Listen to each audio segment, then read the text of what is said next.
Менің 10 балам бар, бәрі бір әйелден. Мапаны құрты біздің сүйікті асымыз, дәстүрлі тағам ғой. Бұл жақта 9 бала табу бұл сән ғой жай ғана. Африкада кір жуу еркектердің ісі. Нағыз еркектер үй шаруашылығына араласуы керек. Бұл өте улы шаян. Мұның о жыланнан да көшті. Өздерінің туған туысын, ата-анасын үйдің ауласына жерлейді екен. Бұл пальма ағашы. Мұның сүтін ішсең, өмірге жаңа келгендей боласың. Мәке болды, 40 қылып туған кетпесен дейді ғой. Бұл матангөн емес жаңағы. Сүт емес, бұл алкоголь дейді ғой. Мен келу бірінші жылғымын, жасым 70-тен асса да өзімді қыздай сезінем. Африка мемлекеттері дегенде бір су жоқ, құрғақшылық, бір найза ұстап жүретін адамдар деп елестетеміз ғой.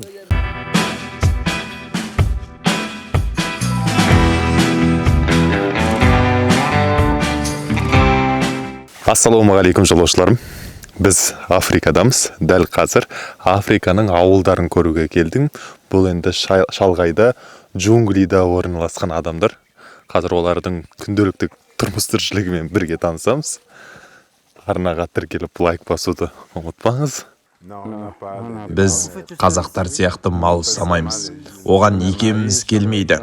Осы жеміс жидекпен күн көреміз. Мысалы, мынау какао жемісі. Бір келесі 1,5 мың теңге. Мал ұстамаған соң етті де жемейміз. Оның орнына мопанай құртын азық қыламыз.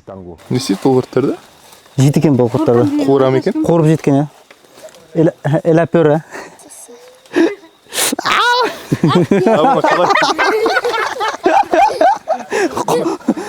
жиркенш тақшындай. Сен мұның дәмін көрсең, бұлай жиркенбес едің. Бұл құрт өте дәмді. Алып да бол елікет лағын олес. Ананың сыртындағы қарына. Менің 10 балам бар, бәрі бір әйелден. Бізде тұрмысқа ерте шығады. Кейбіреулер қыздары 14-ке келгенде күйеуге беріп жібереді. Мысалы, менің 17 жасар қызымның қазір баласы бар. Ішке кіріңіздер. Бұл ас бөлме, бұл пеш. Осы жерде тамақ әзірлейміз. Ал бұл орманнан теріп алған жаңғақтарымыз. 5 мүшек теріп алдық. Осыны сатып 5 ай күн көреміз. Ал жатар орнымыз осы. Жерге жатып демаламыз. Бұл жерге 10 адам сияды. Өзің көріп тұрғандай теледидар жоқ. Жарық жоқ болса да өзімізді бақытты сезінеміз. Жатын бөлмедемін. Осы жақта демалып тынығады екен отбасы мүшелері. Дәл осы жерде 10 адам тұрады. Қараңыздар, кішкентай ғана жер, бірақ 10 адам осында сыйып жатады екен. Терезелерді не үшін жауып қойдыңыздар, не үшін қараңғы десем, өйткені шыбын шіркей кіріп кетеді дейді. Бұл жақта қауіпті шыбындар бар ғой. Сондықтан солар кірсе адам уланып қалуы мүмкін. Соның алдын алу үшін терезелерді жауып қойған екен. Міне іші салқын әрі таза екен. Ауылда тоқ жоқ. Фонарикті осылай күнге қуаттаймыз. Ана жақта электр энергиясы бар. Сол жерге телефонды зарядтаймыз. Мапаны құрты біздің сүйікті асымыз, дәстүрлі тағам ғой. Алдымен құрттың қарнын жарып, боғын тазалаймыз. Сосын томат, май қосып қуырамыз. Бұл құртты кептіріп ұзақ уақыт сақтауға болады. Мен келу бірінші жылғымын, жасым 70-тен асса да өзімді қыздай сезінем. Өйткені ауамыз таза, тамағымыз табиғи. Африкалық аналардың бірнеше баласы бар. Бұл жақта 9 бала табу бұл сән ғой жай ғана. Енді олар денсаулығын қалай күтеді екен. Тістері бәрі әппақ. Денсаулығын мықты да, қанша бала тапса да. Енді оның сыры неде екен? Мысалы, мына әжеміздің өзінің 9 баласы бар. Мопане құртының тағдыры өте ауыр. Егер ол қазанға түспей аман қалса, көбелекке айналады. Көбелек болған күннің өзінде оған тыныштық жоқ. Жергілікті тұрғындар көбелекті де аулап сатады. Біле білсеңіз, мопаны құрты жылқы етінен де құнарлы. 2 есе артық ақуыз береді. Майлылығы да жоғары, кальцийге бай. Темір мөлшері жылқы етіне қарағанда 10 есе көп. Міне, африкалық келіншектердің денсаулығы неліктен мықты екеніне жауап. Жігіттері де денелі, ірі болады.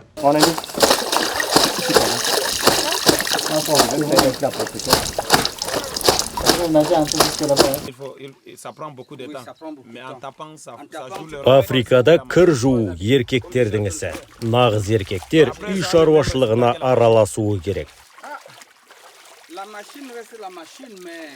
Бүкіл шаруаны келіншектерімізге артып қоймаймыз. Керек болса, тамақты да пісіреміз. Киімдерді сабындап мына ағашқа ұрамыз. Осы кезде бүкіл кірі кетеді. Кейін көгалға жайып қоямыз.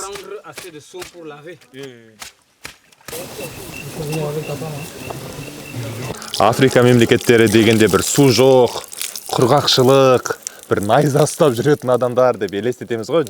Жоқ, бұл жақта да цивилизация бар. Мысалы, мына құдық 23 метр тереңдіктен су шығарып жатыр. Және суы сондай таза, өздеріңіз қарасаңыздар, ішуге де болады. Халық өте бұл жақта ақ көңіл, жайдары, ешкім өміріне шағымданбайды. Бәрі бақытты да. C'est ça que j'ai mis la plaque. Бұл өте улы шаян. Мұның уы жыланнан да көшті. Шақса, ауруханаға жетіп үлгермей өліп қаласың. Біздің джунглиде мұндай шаяндар көп. Мен мұны өзім ұстап алдым. Қазір осының уын сатам. Рахат, иә, ормандағы жәндікті тауып аласың да, оны бизнес қыласың ғой. Кей емшілер менен оны сатып алады. Бір құты удың құны 5000 теңге. Егер жылан шақса, оны шаянның уымен қайтаруға болады. Мұны мен какао іздеп жүріп тауып алдым. Қазақ айтады ғой, уды уы қайтарады деп ше. Қазір бізге алып уын көрсетем деп айтып жатыр. Бірақ ол өте қауіпті екен. Бұл бұрын сонда алып сатып көрмеген. Қазір біз енді ағамызды ауыртып жүрмейік. Аузынан шығып жатыр ғана. Les enfants viennent se ravitailler ici. Бұл құдық таңғы 6-дан кешкі 8-ге дейін істейді. Ауылда осындай бірнеше құдық бар. Жағдайымыз жақсы. Jusqu'à 8 heures. Бұл жақтағы ауылдардың дәстүр салты мүлде бөлек екен. Өздерінің туған туысын, ата-анасын үйдің ауласына жерлейді екен. Ici là. Көрдің бе бауырым, бұл жерде жатқан менің туыс туғандарым. Бұл менің әкем. Mon papa. 79 жылы қайтыс болды. Содан бері қасымда. 79 ici. Ici c'est ma mère. Ал бұл менің анам. 2006 жылы жерледім әкемнің қасына. 2006. Père. Ici c'est ma mère.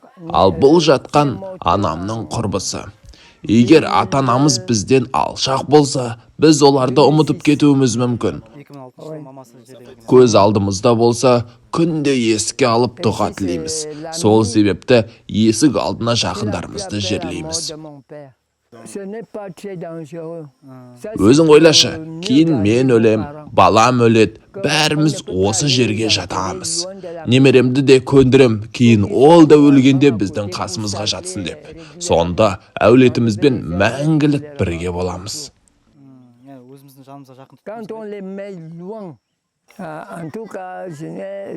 Біз жерден келеміз, жерге кетеміз. Бұл өмір заңы. Адам жер үстінде өлместей жүреді. Ал бұл есік алдындағы зират бір күні өмірдің аяқталатынын түсіндіреді. Ұзақ жүрудің себебі сен жақсы стресс алатын дейді. Жаман стресс алсаң сен аз өмір сүресің дейді. Мен қазір көбелек аулап келдім. Көбелекті осындай тормен аулаймыз. Бастысы көбелекті өлтіріп алмау қажет. Кейін жәндікті қағазға ораймыз. Біздің ауылға ботаниктер келеді. Соларға әр көбелекті 500 теңгеден сатамыз. Бір күнде 26 көбелек ауладым. Соның өзі ауыр жұмыс. Қасымда кетіп бара жатқан бала 9 жаста және суды алыстан тасиды. Бір қызығы мұнда ауыр жүктің барлығын басына қойып алады. міне осылай басына алдымен жұмсақ болу үшін мата қояды, кейін суды мінекей 20 литрлік су сияқты. Соны осылай басына қойып таси береді екен. Расымен мойындары өте мықты болады. Балалар кішкентай кезінен бастап жүкті көтеріп өседі, кейін үлкен ауыр заттарды да осылай көтере береді екен. Quand c'est déjà cuit, on accompagne. Қазір мен плантан әзірлеп жатырмын. Бұл біздің нанымыз, суға бұқтырып пісіреміз, өте тойымды. Әрине біз жалаң аяқ жүрсек те өзімізді күтеміз, қол аяғымыздың тырнағын бояймыз. Әйел болған соң әдемі жүру керек қой. Көп адам сұрақ қойып жатыр, сен Африкаға қалай бардың, өте қымбат қой деп. Рас, өте қымбат, және ең қымбаты бұл жерге жетіп алу. Жол құны қымбатты. Арзан әуе билетін мен Aviasales.kz қосымшасынан алдым. Ол қосымшаны жүктесеңіз, кез келген бағытта сізге деген тиімді әрі арзан бағытты ұсынады. Пайдаланыңыздар. Қосымшаны төмендегі сілтеме арқылы жүктеп алуға болады. Рахмет, ары қарай көрейік.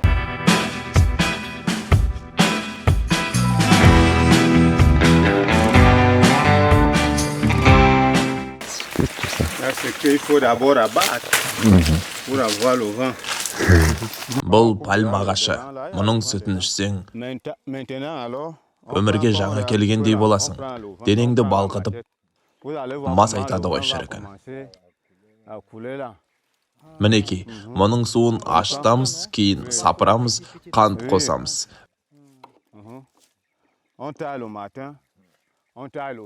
Бір-екі аптада дайын болады.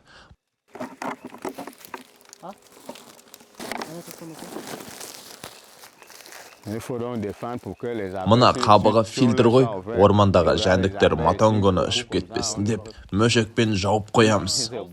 Мен жұмыста жүрген кезде қатты шөлдеп кеткен болатын. Африка ыстық қой енді. Қараймын көшеде бір балалар жүгіріп баратыр андай. Печере тұр бакалашкамен. Мен ойлаған жоқпын, балалар алкоголь сататын. Білмеймін мұны. Сыртынан қарасам қымыз сияқты. Ойланып тұрмын бетіп. Білем, қымыз ішпей әлі көп осы. Қымызды ішсем ба екен деп жүрмін андай. Қымызға да сайткен тірі андай. Барып қараймын. Олар кетіп қалды, ана қаша негізі. Ішсем ба, ішпесем ба деп андай шешім қабылдап тұрмын өзіме. Сосын бір кезде деп бұларды шақырасың андай, деп ше. Сөйтіп шақырдым, келді. Бакалашымен келіп тұр. Мынау не деймін ғой? Бұл пальманың сүті дейді андай, әдемі қылып ше. Бұл пальманың сүті дейді. Пальманың сүті бар ма дедім. Оның суынан сүт жасайды ғой дейді. Бұл алкоголь емес па дедім. Сұрадым сразу. Жоқ, алкоголь емес ешқандай дейді. Көріңізден дейді, мен балаларға сеніп тұрмын енді. Кішкентай балалар алкоголь іспей шығар деп енді. Алдым, құйдым бетіп. Бір дәмін көрем бетіп.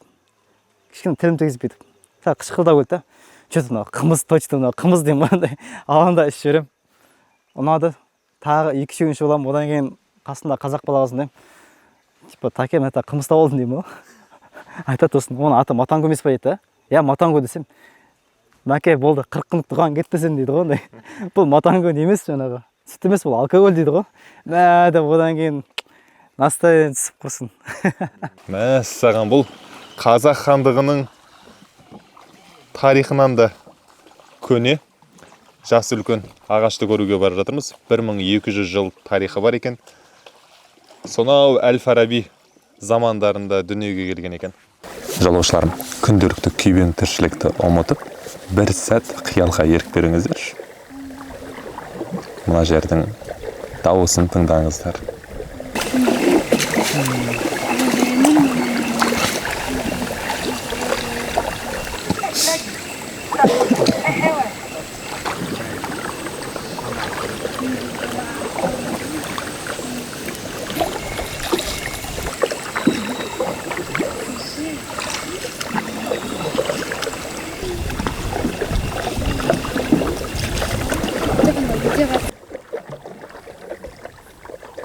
Фильмдерді көресіздер ғой, Маугли дегенде осындайдан тарзандар ұстап алып жүруші еді ғой. Мен ойлайтын сол әлі жасанды бір жіптерді ілі қоя ма деп.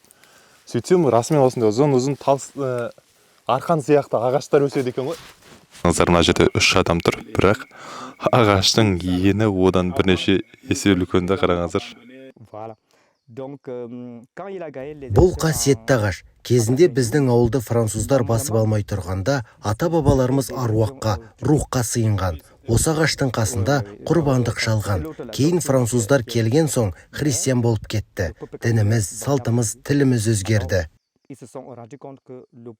Сөйтіп айтады, мына ағаш сендерді қорғамайды.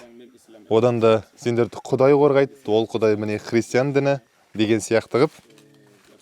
Олар жергілікті халық бірден христиан дініне өте бастайды көпшілігі.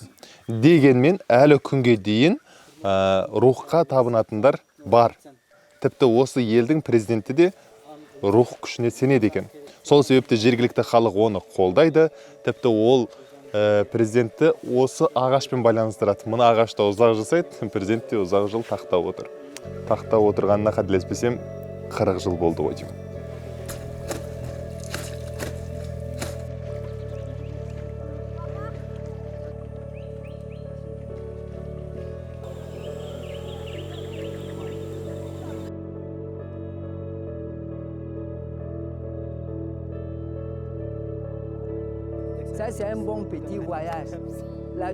Мен бақыттымын, өйткені менің өзгелерде шаруам жоқ. Өзімді басқа біреумен салыстырмаймын. Басқа біреудің өміріне қызықпаймын. Басқа біреулер туралы өсек айтпаймын. Бақыт деген ұзақ өмір сүріп, жақсы істер жасау. Жолаушыларым, мінеки, Африканың шалғайдағы ауылында көрдіңіздер. Рас, адамға бақытты болу үшін көп дүние керек емес екен. Бұл адамдардың маған ұнаған қасиеті қанағатшылдық. Адал еңбекпен күнін көріп көбейіп жатыр. Сіз осы ауылда, ал сіз осы ауылда тұрар ма едіңіз? Өз пікіріңізді жазыңыз, арнаға тіркеліп, лайк басып, пікір жазуды ұмытпаңыз.